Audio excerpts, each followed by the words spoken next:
সুপ্রিয় বন্ধুরা, আমাদের সাথে আছে জনাব ইসহাক।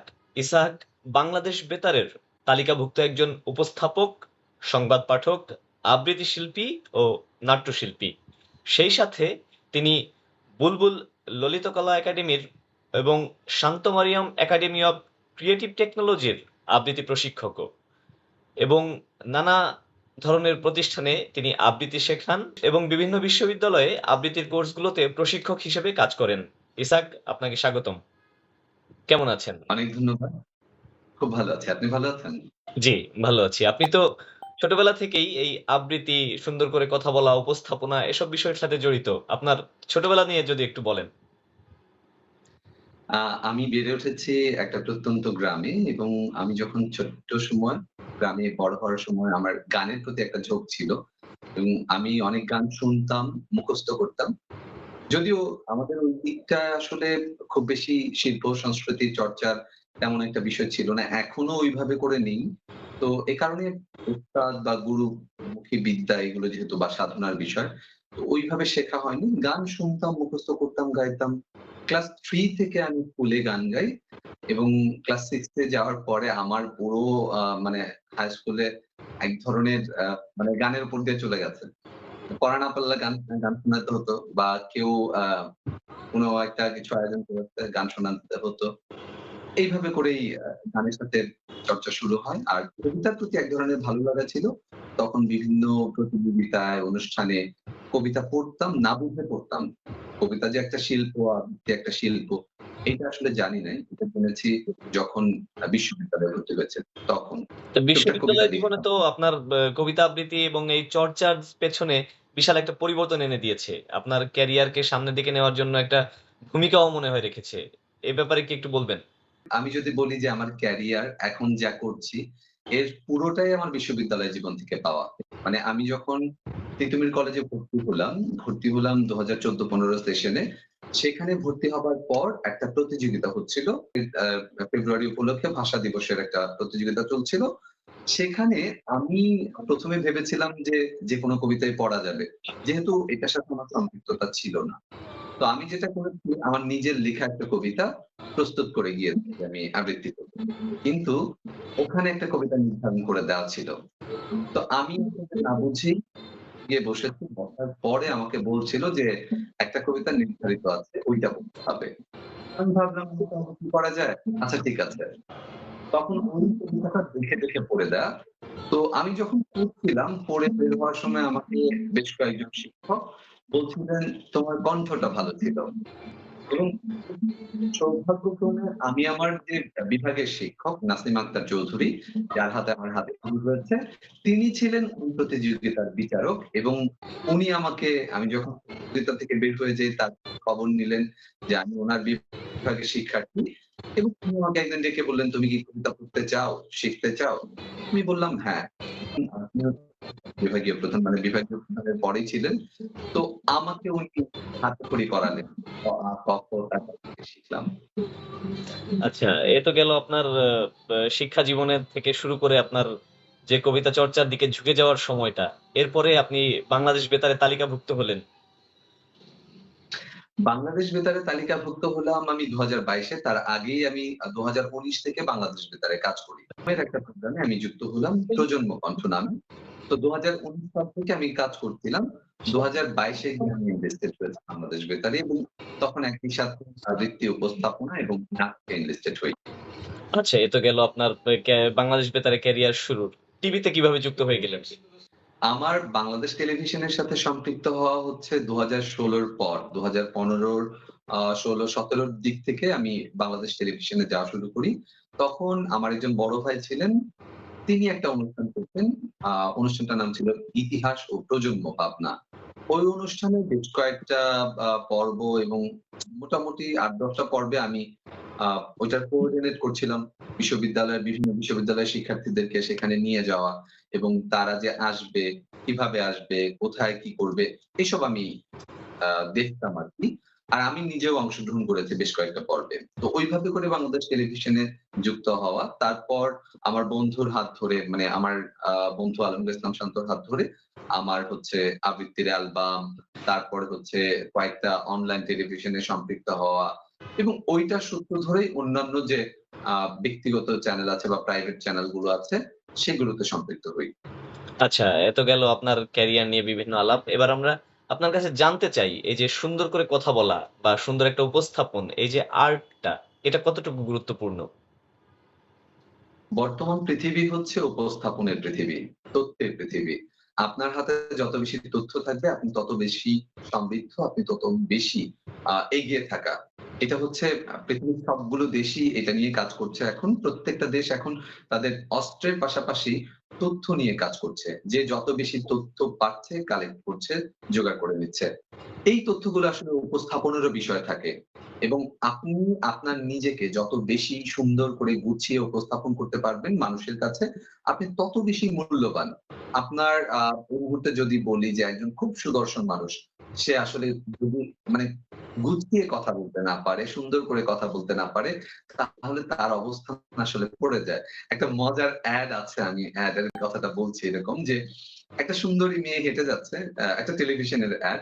সুন্দরী মেয়ে হেঁটে যাচ্ছে, তার পেছনে একটা ছেলে খুবই মানে মুগ্ধ হয়ে তাকে দেখছে এবং তার পেছন যাচ্ছে। যাওয়ার পর মেয়েটা হঠাৎ করে ঘুরে যখন বলে, "কি হইছে? কিছু কইবেন?" এইটা শোনার পরে ছেলেটা আসলে ভিমড়ি খেয়ে যায়।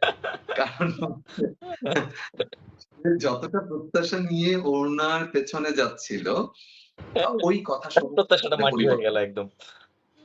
করতে পারে। আচ্ছা। তো এইটাই হয়। পৃথিবীতে এখন আচ্ছা, এটা তো খুব নিঃসন্দেহে এটা খুবই গুরুত্বপূর্ণ একটা ব্যাপার। সুন্দর করে উপস্থাপন, সুন্দর করে কথা বলা সব মানুষকেই সাধারণত আকৃষ্ট করে। কিন্তু আমাদের যেটা সমস্যা হচ্ছে, আমরা বা ইয়াং জেনারেশন আমরা সুন্দর করে কথা বলতে পারি না যারা, তাদের করণীয়টা কি? কিভাবে চর্চা করলে তারা এই সমস্যাটা কাটিয়ে উঠে খুব সুন্দর করে উপস্থাপন করতে পারবে, সুন্দর করে বলতে পারবে? আপনার কি মনে হয়? অনেক ধন্যবাদ। খুব গুরুত্বপূর্ণ একটা বিষয় বলেছেন যে, আসলে আমরা এই যে প্রমিত বা পরিশুদ্ধ ভাষায় কথা বলবো, এটার জন্য জরুরি কোনটা? আমরা আসলে এই যে কথা বলি, প্রাত্যহিক জীবনে যে কথাগুলো বলছি, প্রত্যেকটা কথা একজন বাঙালি হিসেবে আমাদের মাতৃভাষা বা মায়ের যে ভাষা, সেই ভাষা বর্ণগুলো নিয়ে তৈরি হয়েছে। সে বর্ণগুলোর সঠিক উচ্চারণ আমরা অনেক ক্ষেত্রে জানি না। এবং আমরা যদি বলি যে আমরা লিখছি একটা, পড়ছি আরেকটা। তো ভাষার পরিবর্তন হয় প্রতি ৮ মাইল বা ৮ কিলোমিটার বা ৮ মাইল পর ভাষা এবং সংস্কৃতি পাল্টে যায়। এটা পৃথিবীব্যাপী হয়। আমাদের ক্ষেত্রেও তাই। তো আমাদের দেখা যায় যে বৈচিত্র্যপূর্ণ ভাষা। বাংলা ভাষা হচ্ছে বৈচিত্র্যময়। আমাদের আঞ্চলিক ভাষাগুলো আমাদের কিন্তু আমরা যখন আঞ্চলিক ভাষা এক জায়গা থেকে অন্য জায়গায় গিয়ে উপস্থাপন করছি বা আঞ্চলিক ভাষায় কথা বলছি, ওই অঞ্চলের মানুষ আমার কথা বা আমার ভাষা বুঝতে পারছে না। এই কারণে আমি যদি প্রমিত বাংলা ভাষা বলি, তাহলে সার্বজনীনভাবে সে ভাষাটা বুঝতে পারবে। এই কারণে প্রমিত বাংলা ভাষার উচ্চারণটা আমার জানা জরুরি। আর আমাদের উচ্চারণের যে ভুল হয়, ভুলগুলোর কারণগুলা মনে হয় মানে মোটা দাগে যদি বলি, তাহলে হচ্ছে প্রথমত হচ্ছে আঞ্চলিকতার প্রভাব আছে আমাদের মধ্যে। আঞ্চলিকতার প্রভাবের কারণে আমাদের অনেকেরই উচ্চারণে নানা ধরনের সমস্যা তৈরি হয়। এবং কথা বললে আপনি ধরেন আপনার সাথে কেউ একজন কথা বলছে, আপনি তার কথা বলে দিতে পারবেন সে কোন অঞ্চলের মানুষ। কেন? ওই যে উচ্চারণ, কথা বলার ধরন সেখানে একটা টান থাকে। তো এই আঞ্চলিকতার প্রভাবের কারণে উচ্চারণ ভুল হয়। আমাদের বাক্য সঠিকভাবে আমরা প্রয়োগ করতে পারি না। এ কারণে আমাদের ভুল। আমাদের জানা না থাকার কারণে ভুল হয়। অর্থাৎ একটা শব্দের উচ্চারণ আসলে কেমন হবে, কি হওয়া উচিত সেটা না জানার কারণে ভুল হয়। আমাদের শব্দের বা বর্ণগুলো আমরা যে শব্দগুলো পড়ি, শব্দগুলোর লেখ্যরূপ একটা। অর্থাৎ লেখা হয় একটা, কিন্তু ওইটার উচ্চারণ আলাদা। যেমন ব, ন, বন। কিন্তু উচ্চারণ করতে হয় বন। ম, ন, মন। কিন্তু উচ্চারণ হচ্ছে বন। এমনিভাবে আরো অনেক শব্দ আছে যেগুলোর লেখ্যরূপ একটা কিন্তু কথ্যরূপ আরেকটা বা উচ্চারিত রূপ আরেকটা। এই কারণে আমাদের ভুলগুলো হয়। তো এই ভুলগুলো শুধরানোর জন্য আমাদের বেশ কিছু সাধনা করা উচিত, চর্চা করা উচিত। তার মধ্যে আমাদের যে বর্ণগুলো আছে, বর্ণগুলো ধরে উচ্চারণ করা উচিত। আমি একবার একটু বলি, যেমন হচ্ছে আমাদের স্বরবর্ণ ১১ টা। এর মধ্যেও ১১ টা থেকে আমরা যদি একটু ভাগ করে ৭ টা পড়ি, মৌলিক স্বরধ্বনি বলে ৭ টা স্বরধ্বনি আছে। আমরা এই স্বরধ্বনিগুলি রেগুলার বা নিয়মিত চর্চা করি, তাহলে আমাদের বর্ণের উচ্চারণ সঠিক হয়ে যাবে। আমি একবার একটু মানে আমি একটু আমার বাকযন্ত্র ব্যবহারের ক্ষেত্রে নিচে থেকে উপরে, উপর থেকে নিচে। যেমন আমরা দিব। স্বরধ্বনি ১১টা থেকে আমরা পড়ব হচ্ছে ৭টা। এর মধ্যে আমরা জানি দুটো হচ্ছে দীর্ঘরূপ আছে। হ্রস্ব উ, দীর্ঘ উ, হ্রস্ব, দীর্ঘ এইসব আসলে আমরা বলি না। আমাদের বর্ণের উচ্চারণে স্বরে অ, স্বরে আ, হ্রস্ব ই, হ্রস্ব উ এই ধরনের হ্রস্ব, দীর্ঘ এসব নাই। তো এই কারণে আমরা বলি অ, ই, উ, এ, আ, তারপরে ও। এই হচ্ছে ৪ টা। এখন এটাকে আমি গুছিয়ে বলি আমাদের চর্চার জন্য। ১ম এ পড়ব হচ্ছে ই। এখন এখানে একটা কথা বলে শুরু করি সেটা হচ্ছে আমরা যে শব্দগুলো উচ্চারণ করি তার যে বর্ণ একক, সে বর্ণ উচ্চারণ করার জন্য যে জায়গাটুকু লাগবে আমাদের মুখের, ওই জায়গাটুকু দিতে হবে। যেমন ই, এই হচ্ছে আমার মানচিত্র। এ, অ্যা, আ, অ, ও, উ, উ, ও, অ, আ, অ্যা, এ, ই। এই হচ্ছে আমার মুখের অবয়ব পরিবর্তন করতে হবে। এখন আমাদের সমস্যা হচ্ছে এখানে যে আমরা বর্ণ উচ্চারণ করার সময় বলছি ইকরা, কিন্তু আমি ইক এরকম না করে ইকরা। এই কারণে মানে এই সময় আমাদের উচ্চারণ পাল্টে যাচ্ছে। তো এই ৭ টা মৌলিক স্বরধ্বনি আরেকবার একটু বলে দেই। ই, এ, অ্যা, আ, অ, ও, উ, উ, ও, অ, আ, অ্যা, এ, ই। এই ৭ টা। আর ব্যঞ্জন ধ্বনি ২৫ টা ধ্বনি আমি একটু বলে দিই। সেই ২৫ টা ধ্বনি যদি আজকে আমরা একটু আমরা স্বরধ্বনি পর্যন্তই রাখি। যারা আপনার এই ভিডিও দেখে প্র্যাকটিস করবে তাদেরকে একটু সময় দিন। না হলে আপনার সাথে একদম। চর্চা করে এগিয়ে আসতে পারবে না। আজকে আমরা স্বরধ্বনি পর্যন্তই রাখি। স্বরধ্বনিটা আপনি চাইলে আরো একটু পরিষ্কার করে সুন্দরভাবে আরেকবার বলে দিতে পারেন। এরপরে আমরা ১ দিন ২ দিন সময় নিয়ে ব্যঞ্জন বর্ণ ধরবো। আশা করি পর্যাপ্ত কমেন্টস পেলেই আমরা ব্যঞ্জন বর্ণতে যাব। যদি এটা থেকে মানুষ উপকৃত হয় তাহলে আমরা ব্যঞ্জন বর্ণতে যাব। আশা করছি উপকৃত হবে। কাইন্ডলি আপনি স্বরধ্বনিগুলো যদি আরেকবার বলে দিন। আচ্ছা স্বরধ্বনিগুলো আরেকবার বলে দিচ্ছি। তার আগে কেন বাদ দিয়েছি সেটাও তাহলে একটু বলে দেই। যেহেতু আজকে আমরা শুধু স্বরধ্বনিই বলবো। তো আমরা স্বরধ্বনি ১১ টা ধ্বনি আছে আমরা জানি। অ, আ, ই, উ, উ, ই, এ, ঐ, ও, ও। এই ১১ টা। এর মধ্যে আমরা আবারও বলে দিচ্ছি যে আমরা যে আগে বলতাম বা আমাদের শিক্ষকরা আমাদেরকে শেখাতেন যে স্বরে অ, স্বরে আ, হ্রস্ব ই, দীর্ঘ ই, হ্রস্ব উ, দীর্ঘ উ। এইটা এখন থেকে আমরা বলব না। এখন থেকে আমরা যেটা বলব সেটা হচ্ছে অ, আ, ই, ই, উ, উ, ই, এ, ঐ, ও, ও। এই হচ্ছে ১১ টা বর্ণ। এখন এই ১১ টা থেকে আমরা ৪ টা ৪ টা না ৫ টা ধ্বনি বাদ দিব। একটা হচ্ছে দীর্ঘরূপ আছে দুটো। হ্রস্ব যে ই এর ই দীর্ঘরূপ বাদ। উ এটাও বাদ। রি এটাকে বলা হয় অর্ধ তৎসম বর্ণ বা শব্দ বা ধ্বনি এরকম বলা হয়। এটাও বাদ। ও এবং ও থাকবে, ওই এবং ও এই দুটো হচ্ছে যৌগিক স্বরবর্ণ। আমরা বলে থাকি যে স্বরবর্ণ হচ্ছে মৌলিক বর্ণ।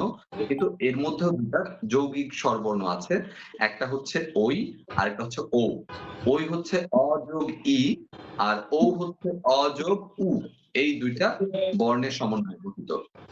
এই কারণে এই ২ টা বাদ। অর্থাৎ ৫ টা বাদ দিলাম। থাকলো হচ্ছে ৬ টা।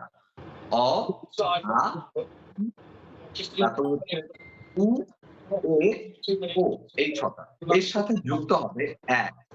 তো এই অ্যা যোগ করে আমরা বলব ই, এ, অ্যা, আ,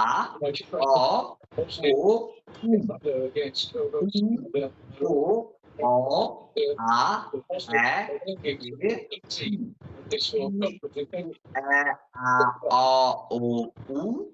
ই, ও, অ, আ, অ্যা, এ, ই। ই, অ্যা, আ, অ, ও, উ। উ, ও, অ, আ, অ্যা, এ, ই। ই, এ, আ, আ, অ, ও, উ। উ, ও, অ, আ, অ্যা, এ, ই। ই, এ, আ, আ, অ, ও, উ। উ, ও, অ, আ, অ্যা, এ, ই। ই, এ, আ, আ, অ, উ। উ, ও, আ, অ্যা, এ, ই। এইভাবে করে ততক্ষণে স্বরবর্ণ ঠিক হয়ে যাবে। দারুণ, দারুণ। আপনার এই সর্বশেষ দ্রুত গতিতে বলাটা খুব সুন্দর লেগেছে। আমাদের বন্ধুরা নিশ্চয়ই এভাবে প্র্যাকটিস করে তাদের মন্তব্য জানাবে। তারপরে আমরা চিন্তা করব তাদেরকে আমরা পরবর্তী ধাপে নিয়ে যেতে পারছি কিনা। ধন্যবাদ আপনাকে। অনেক ভালো ধন্যবাদ। থাকবেন। ভালো থাকবেন আপনি।